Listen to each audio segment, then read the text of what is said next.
皆さんこんにちは、なるです。今回は1300年の時を超えて古の面影を色濃く残すこと奈良にやってきました。今回の旅では大仏様で有名な東大寺を中心とした奈良公園エリアを巡ってきました。このエリアは主要な観光スポットがコンパクトに集まっていて徒歩でも楽しむことができます。世界最大級の木造建築、東大寺の大仏殿、優雅な五重塔がそびえる興福寺、朱塗りが特徴的な春日大社、奈良公園内には鹿たちがのどかに暮らしています。エリア内には奈良町という古い町並みもあります。江戸時代からの町家が軒を連ね、昔ながらの商店や趣のある路地が今も残っています。奈良へのアクセスですが、奈良には JR 奈良駅と近鉄奈良駅の2つの駅があります。この2つの駅は歩くと15分ほどです。奈良公園に近いため、近鉄奈良駅の方がどちらかというと一般的に利用されます。奈良は京都から電車で約1時間の位置にあります。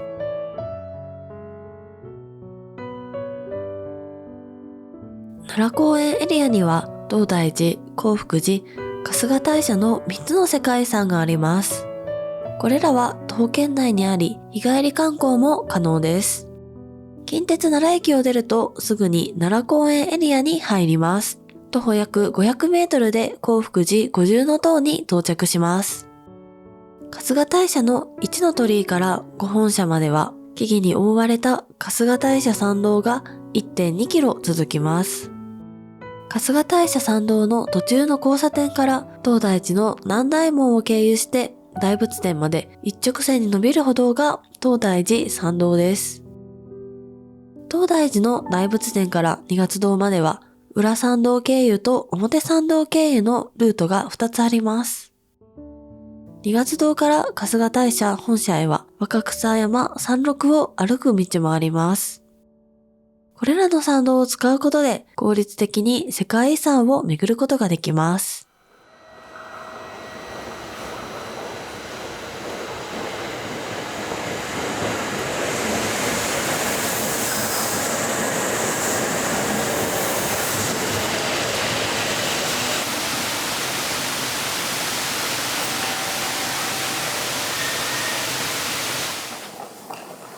奈良にやってきました。これで今から奈良公園に向かいます。本当に野生の鹿がいるのか。いや、いるでしょ。来たことないの？来たことないよ。本当にいるのかな。いるでしょ。鹿に会えるのが楽しみです。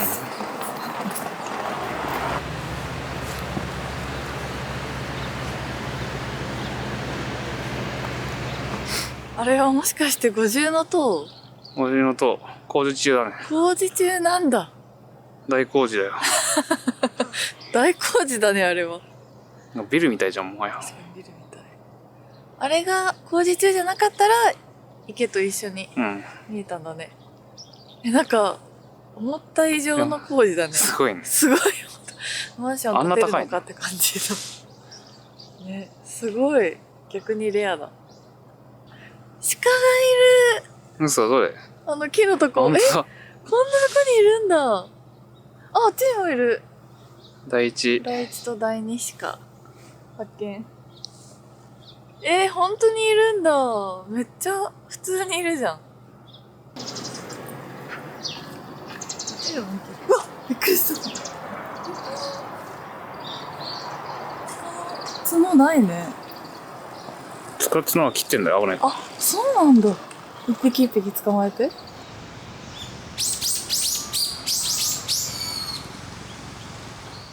奈良が、違うわ。鹿がなんか食べてて口もぐもぐしてます。かわいい。ずっと一点を見つめてるよ、つぶらな瞳で。何見てるんだろう。めっちゃいるな。こんなにいるんだ。ねえ、いっぱいいるね。おとなしいね。全然襲ってこないしさ。近寄っても逃げないよ。あ、来た。どうしたんだろう。浮見堂が見えてきました。建物が浮見堂です。すごい朝の光が入っててめちゃくちゃ息綺麗。わー、幻想的だね。うん、すごい。うん、いい感じ。キラキラしてるよ。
まっすぐだよね。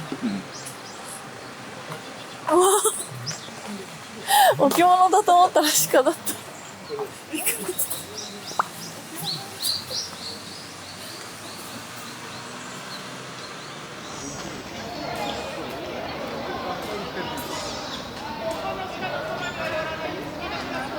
東大寺にやってきました。はい、それで私がいるところは今南大門です。すごい木造建築で大きいです。で、この南大門には金剛力士像がいるんですけど、普段の金剛力士像とはちょっと違うの何かわかりますか？正解は仁王像が正面じゃなくてお互い向き合ってるんですね。で、口ついてるのと開いてるのの左右も普段とは違ってるんです。それはここを作った人が唐から帰ってきた人で、唐の最先端がこの向きだったみたいですね。なので南大門の金剛力士像はこのような形になってるそうです。何急に東大寺はすごい雅な感じがする。確かに。赤の色かな。赤じゃないよね。なんか朱色って感じ。朱色が綺麗だね。うん。雅いいです。そう、雅な感じ。金も使われてて。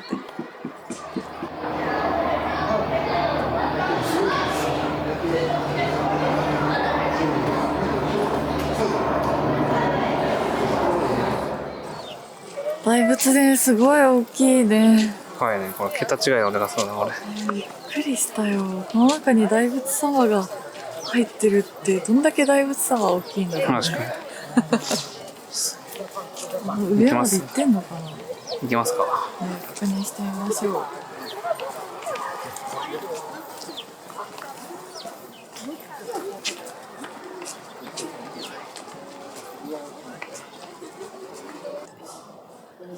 大仏さんはすごい大きいね。確かに。びっくりした。大きくて。やつより、鎌倉の大仏より髪の毛少ない。骨少ないね。かな。この大仏様は五光がすごい輝いてる。五光って何？金のやつ。ああ、後ろのやつ。あ、確かに。ねえ。パワーを感じるね。うん。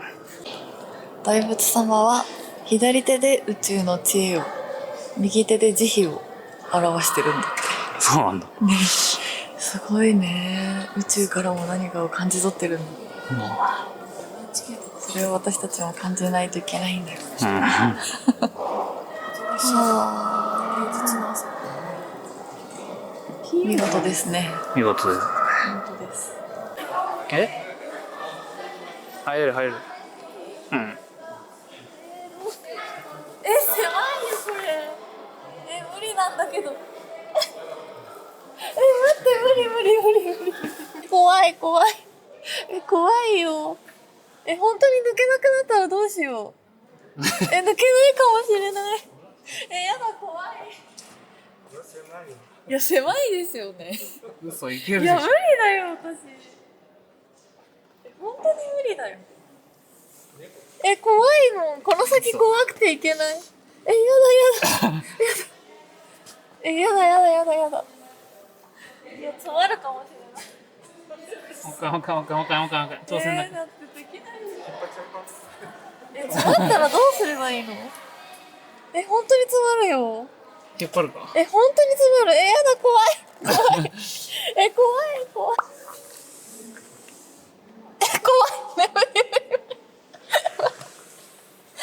無理。怖いよ。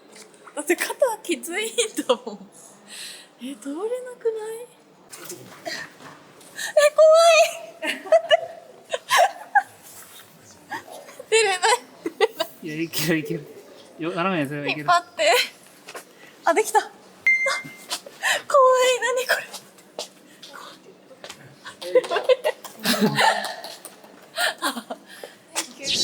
怖かった。横に行けばいいんだ。はい、大仏殿を見たので、これで裏参道を経由して二月堂に行きたいと思います。はい。はい、行きましょう。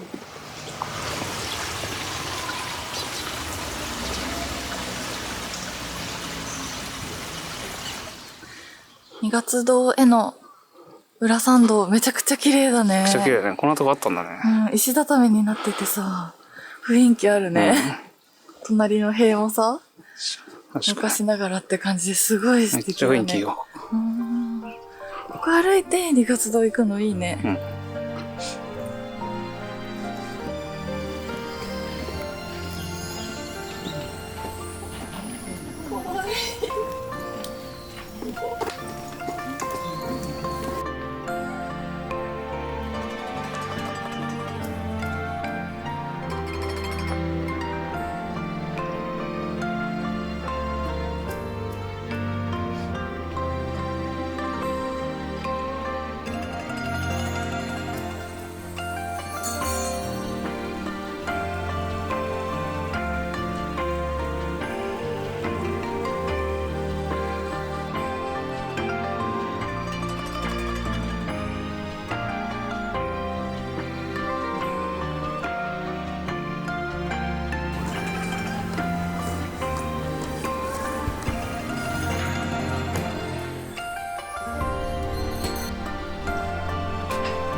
なんか平安時代っぽいね。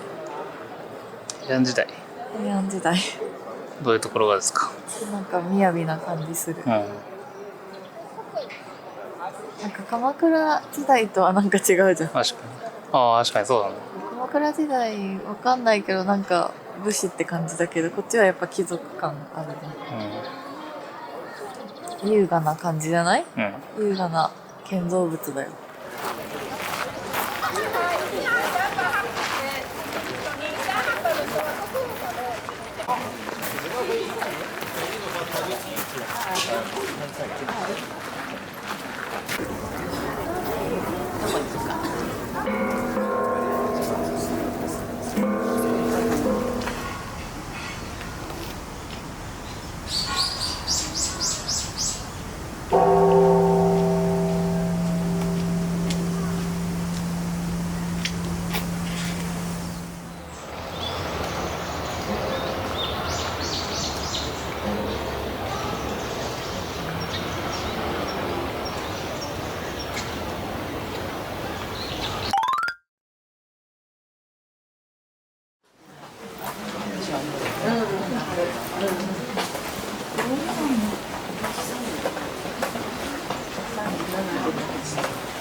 今日のランチは奈良名物のじゃがゆです。当の茶屋さんを予約したので今から行きたいと思います。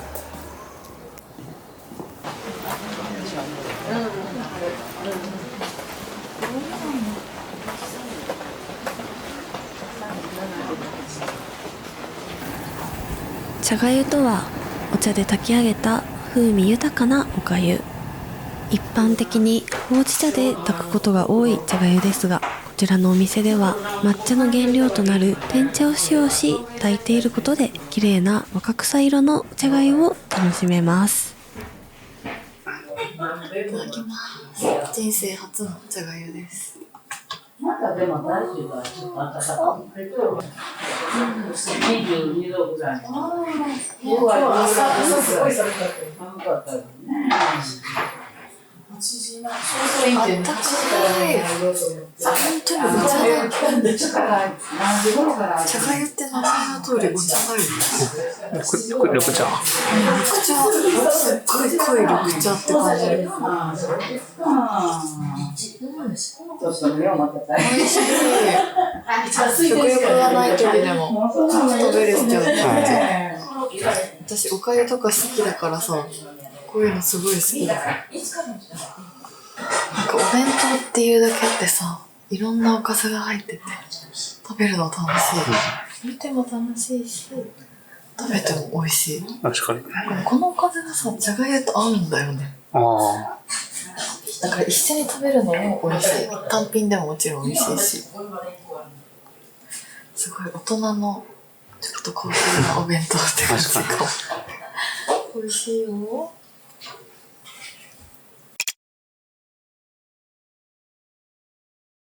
はい、朝の池のところに戻ってきました。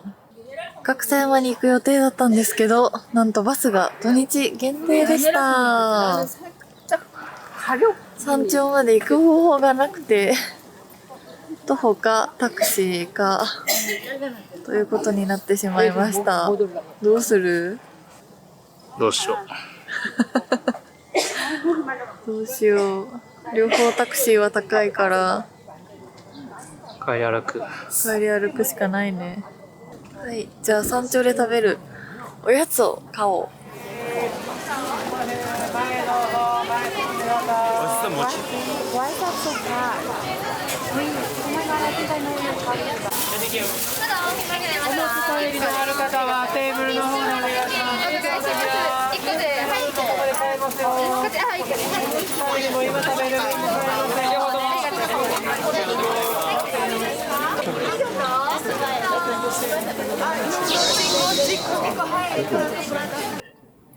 ほとんど奈良の都ほとんど見下ろせますからね。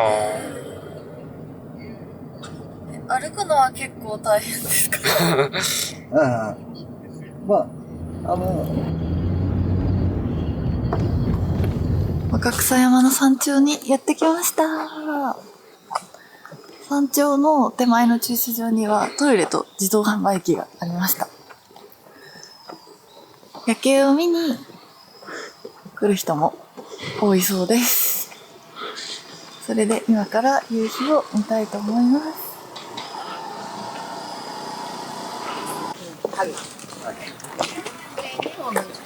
いいね。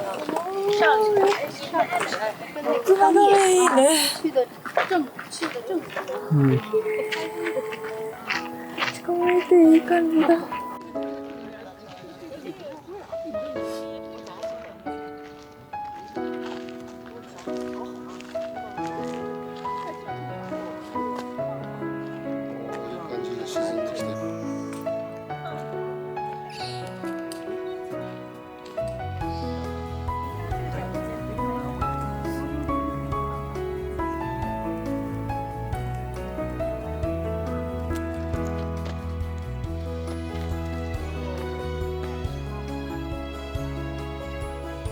しいのか。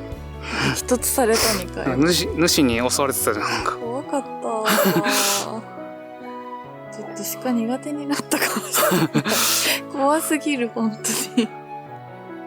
主いたよね、一人。だって鹿も逃げてたじゃん、他の鹿が。逃げてた。なんか、その主に目つけられたのか、寄ってくるし。怖いよ、もう。でも夕日は綺麗。確かに。だからよかった。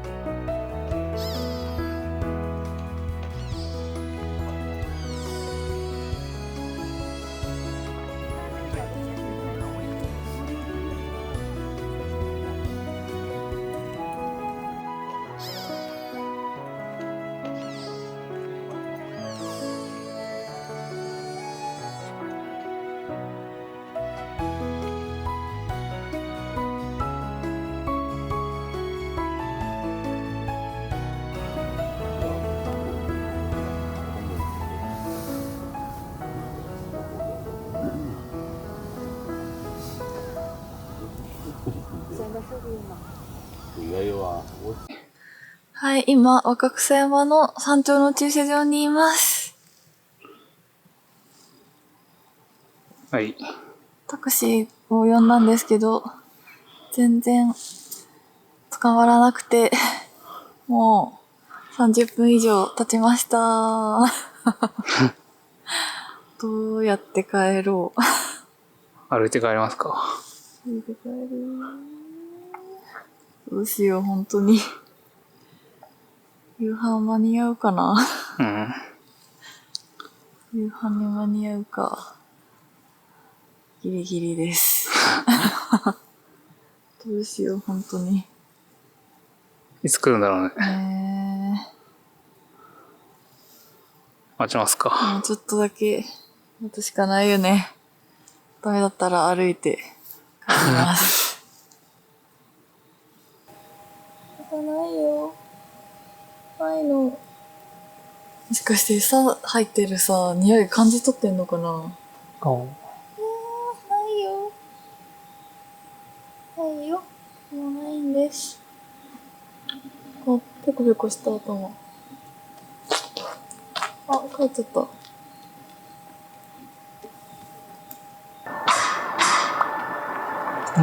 どうぞ。タクシー来た。バイバイ。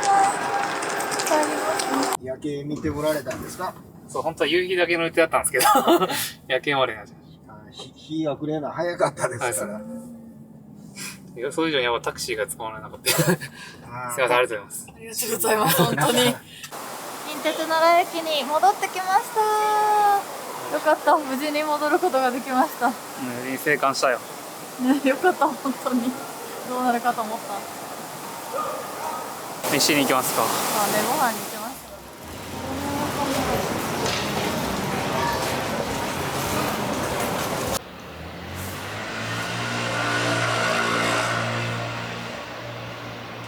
飲んだ方がいいかな。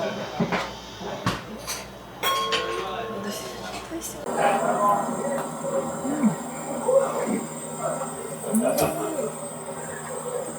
このお店すっごいおしゃれだね。しかもおしゃれだね、これ。よね。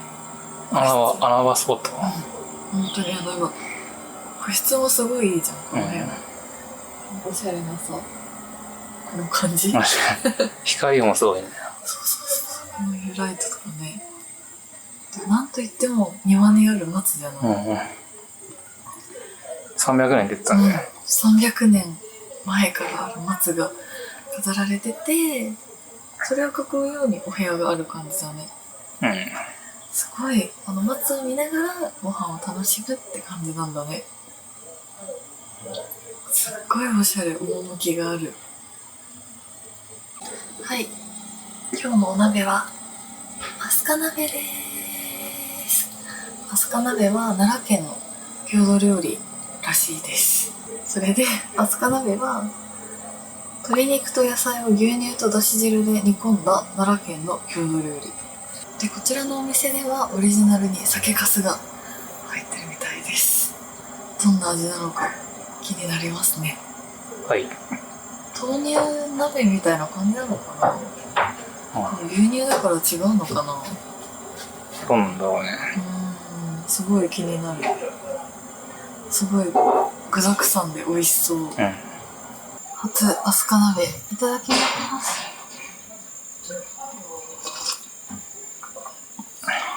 うまっ。嘘。美味しい。まろやか。マジで。牛乳なんだけど、牛乳だからかな、すっごいまろやか。鶏肉のつくねいただきます。自家製って言ってたね。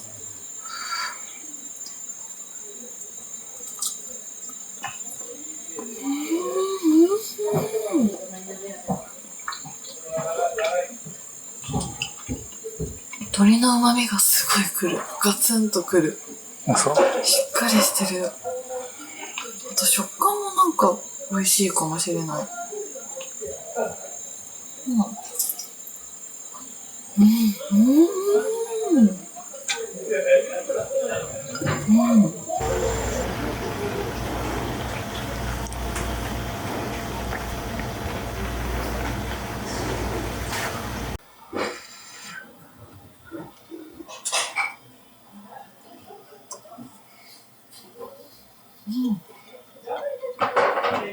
味しい。すっごいチーズ効いてる。やっぱ匂いがカルボナーラっぽい、確かに。黒胡椒も美味しい効いてて。うまいね。何食べても本当に美味しいわ。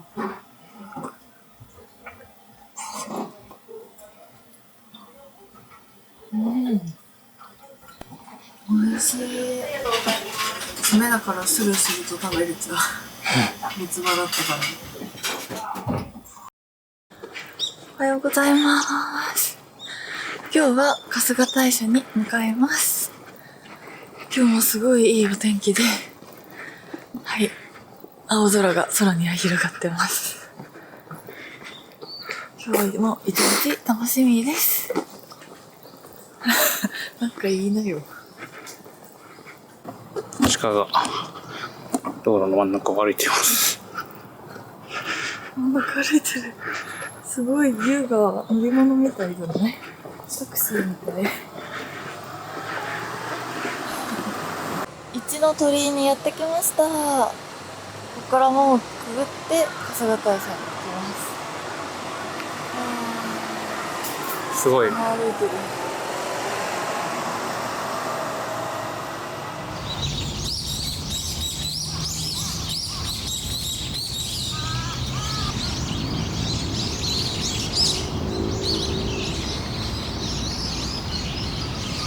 神々しい姿はまるで神の使いのようだね。なんでさ、すごい。なんか、獅子神様みたいだったよ。違うか。神様は、神様みたいだったよ。でも本当に輝いてたね。ここを指してた。朝気持ちいいね。やっぱ朝がいいよ。人もいないし。いいね。参道の右手に日比野っていう広い場所があるから、そこで鹿に餌あげてみる？ちょっと行って、餌をあげてみよう。いっぱい寄ってくるかな、鹿。よく来るでしょ。人気者になれるかな。生き物ってから餌目当てだね。見ると景色もいいしね。うん行ってみましょう。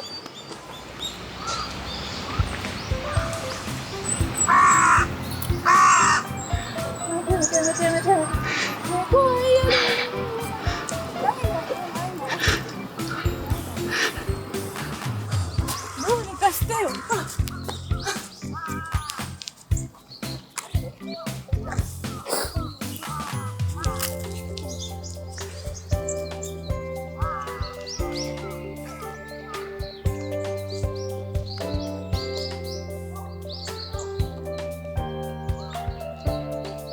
うにかしてよ。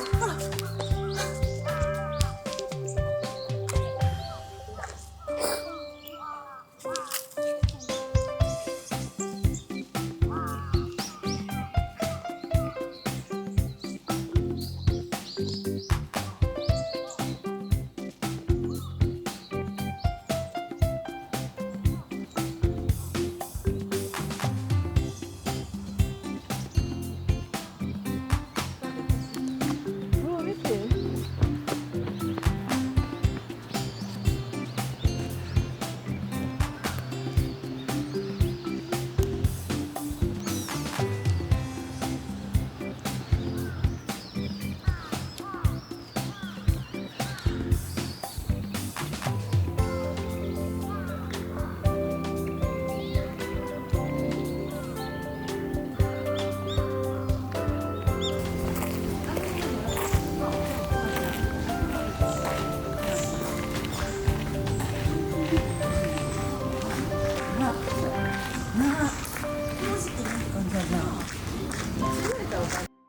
鹿神様がいました。すごい鏡とかを運んでます。本当神様ってことなのかな。神様運んできた鹿かな。いや、わかんない。春日大社はね、藤原氏の氏神を祀ってるんだって。はい、そう、何それ。藤原氏の氏神。氏神。藤原氏って藤原の鎌足とかそっちのうん。人たちを祀ってるんだって。竹三日月が鹿に乗って春日大社にやってきたって言われてるんだって。あ、そうなんだ。そう、もともとは茨城にいたんだけど、こっちに鹿と共に来たっていう話があって、鹿は神の使いって言われてるんだって。ええ、なんか古いね、歴史が本当に。うん。うん。古いよね。伝説っぽいじゃん、なんか。うん、確かになるほど確かに。